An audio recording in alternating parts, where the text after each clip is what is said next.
I would like you guys to indulge me. There are going to be a few mental exercises through this talk, and we'll just go right into the first one. So please close your eyes. Go on. Close them. Your eyes are still open. Okay, now I'm going to give you a word, and I'd like you to imagine somebody who is synonymous with the word I'll give you. Are you ready? Dreadlocks. Now open your eyes. I can bet that 75% of you thought Bob Marley. Yeah? Majek Fashek. Okay. All right. The other 25% of you thought somewhere along the lines of somebody who is mentally ill on the side of the road, or somebody with some affiliation with some Christian religious sect, or perhaps somebody who is extremely creative, maybe a footballer, a visual artist, or a musician. So you see, we've come all the way back to Bob Marley. To further illustrate my point, I would like you guys to please watch this 1-minute video that was filmed on the streets of Lagos a few years ago by Batterbox. Kind of hairstyle that doesn't fit people actually.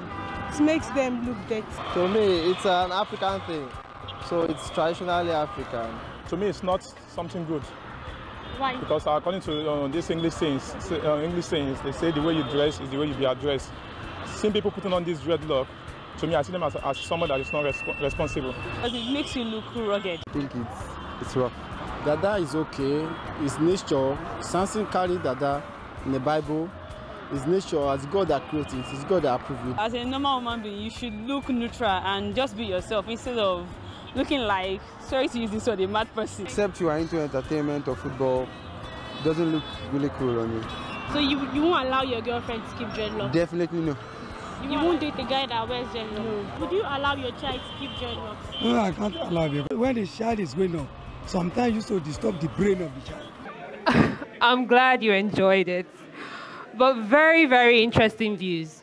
Most of the views that were shared in this Vox Pop were mostly negative. You know, dirty, not something good, not responsible, mad person, rugged, rough, disturbing the brain. However, there are a few positives that came out of it, so let's not dwell on the negatives. Some people said it was African. Some people said it was, our tradition. And someone did mention some natural thing about it. But when I said those words, dreadlocks, earlier, many of you did not see me. An architect, an ideas woman, and an entrepreneur. So how did somebody as normal as myself end up with this hairstyle that is considered the most unacceptable in Nigeria and perhaps the entire world? I'll go ahead and tell you a very short story of how I got to this point. So sometime in 2006, I was in architecture school, and I wanted to have locks because I thought it was cool. So I mentioned to my mom, Mommy, I want to get locks. And my mom, who is very supportive and will never say anything negative towards me, didn't really say much until we were driving down the road and she saw someone who was mentally ill with locks. And she says, Ade, see what you want to do to yourself. So of course, I immediately was discouraged and forgot about this idea. Fast forward now to 2009. I had graduated, landed myself in one of Nigeria's top leading architecture firms, striving to make a mark in my chosen profession. And my 2 to 4 hour bi-monthly salon visits became a burden, having to choose a hairstyle now and then. I didn't want to relax my hair anymore, and I didn't want to wear weaves anymore. So the only solution that seemed logical was to cut my hair, which was fine. But there was another problem. I wasn't going to comb my thick, kinky African roots. So my possible solution was to lock my hair. So one Monday morning in November of 2009, I was in the architecture firm then. I would get into work with short, spiky hair. My colleagues did not waste time to make me a subject of ridicule. Chijioke would call me Taribo West at every chance he got. Umfon called me to the side in the lunchroom and was like, why are you trying to lose your fine girl status with this ridiculous thing that you have on your hair? I shrugged off every negativity and consent comments with the words, you will get used to it. But the truth is that even I did not see my hair as beautiful at the time. I'll find myself having to do excessive makeup and wear big jewelry just so that I can fit in as opposed to standing out? Well, about a year into my hair journey, I had a conversation with my friend and colleague, Dolakwa James. She wore her hair loose natural, and she had lived in England for a long time and had this self-consciousness about her hair from a perspective of race. So I wondered why Dolakwa would be carrying this natural hair all the time. And I asked her, why are you doing this to yourself? Why not just get a perm, wear a weave, or lock it? And she made me understand that her hair was hers, has to maintain, and has to care for. And most importantly, that there was nothing wrong with her natural hair. I took Dolakwa's words and made them mine. And immediately, I started to see my hair as mine, beautiful as it was created, natural, and most importantly, there was nothing wrong with it. So the next few slides kind of show me developing from that very awkward, short-looking hair to someone who had started embracing her hair. I was still in architecture then. Next slide, please. Yeah, so growing up in it, and this is me 6 years later. So with this short story I've told you now, an interesting question is, why are dreadlocks so dreadful when it's something that is part of our DNA? I did some research, so I'll help you answer it. The most popular history of locks points back to Jamaica. And sometime in the 19th century, early 19th century in Jamaica, you had our fellow guys over there also trying to oppose colonial norms. You had the anti-conformists, the people who did not want to conform to colonial rule and Western standards of civilization.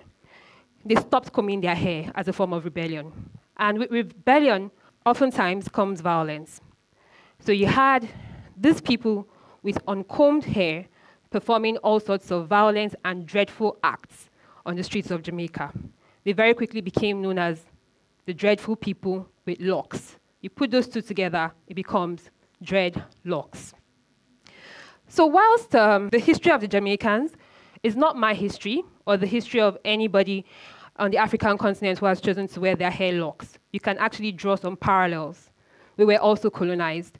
We also continually find ourselves in that place where we are succumbing to Western standards, colonial norms. In the way we think, the way we dress, the food we eat, everything just leans back to the West, and we too often ignore what is ours.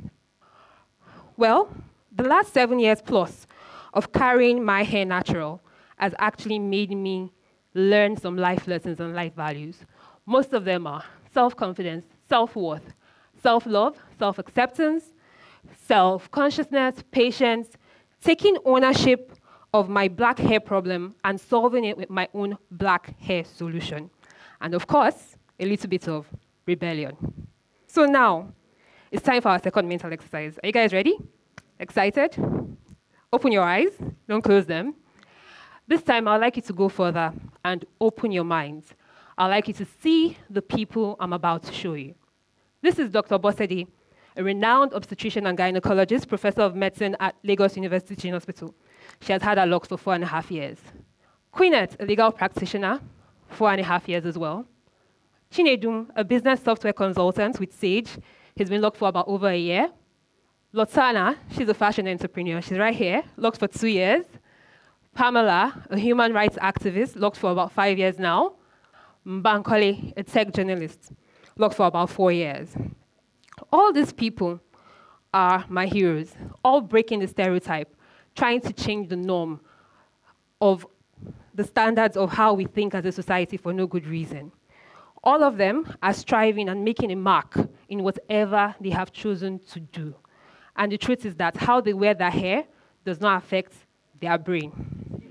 So now, the point of this conversation seems to be about me trying to get you to love me, love my hair, or accept locks as a standard or a hairstyle that should be acceptable to everybody.